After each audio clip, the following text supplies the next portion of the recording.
नमस्कार मित्र हो, मी SRT शेतकरी पवन वाघ, राहणार सावळी, तालुका, जिल्हा बुलढाणा. आपण या SRTवर हे चौथं पीक आहे आपलं. सोयाबीन घेतलेलं आहे आणि या सोयाबीनमध्ये आपण उभ्या सोयाबीनमध्ये ग्लायफोसेट फवारलं आहे बघा. एकदम तण जळून गेलं, हुड लावून आपण ग्लायफोसेट फवारलेलं आहे बघा. सोयाबीनला काही डिस्टर्ब झालेलं नाही बघा. हे तण जे जळालेलं आहे ना, हे ग्लायफोसेट फवारलेलं तण आहे बघा मित्रांनो. बघा प्लॉट, चौथं पीक आहे मित्रांनो SRTवरील. हे ग्लायफोसेट फवारलेले तण बघा मित्रांनो. हे पुरं डिस्चार्ज झालं. लोक म्हणतात ग्लायफोसेट सोयाबीनमध्ये चालत नाही. चालतं, पण ते आपली जबाबदारी मित्रांनो. आपण चांगलं फवारायचं. फवारताना आपल्या मालावर उडू द्यायचं नाही बघा. केना पण जायच्या रंगात. हे बघा, हा केना. ही क्वालिटी मित्रांनो आपल्या सोयाबीनची बघा.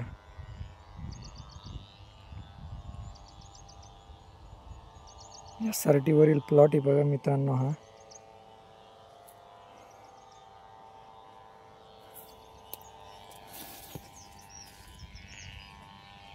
चंद्रशेखर भडसावळे दादा व मोरे सरांच्या मार्गदर्शनातून मी SRTकडे वळालेलो आहे.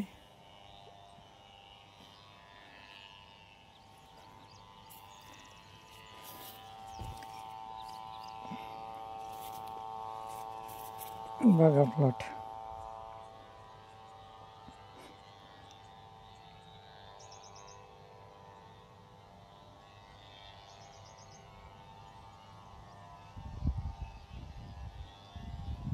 एक नंबर प्लॉट बसलेला आहे मित्रांनो.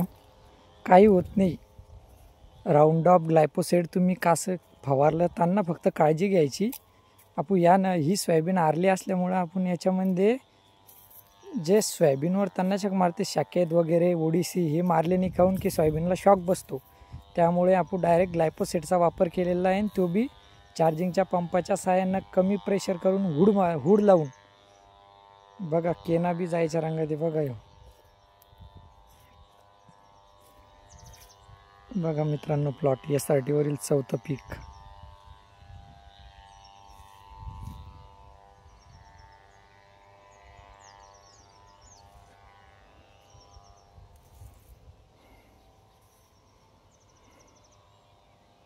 धन्यवाद मित्रांनो. माझं नाव पवन वाघ, राहणार सावळी, तालुका, जिल्हा बुलढाणा.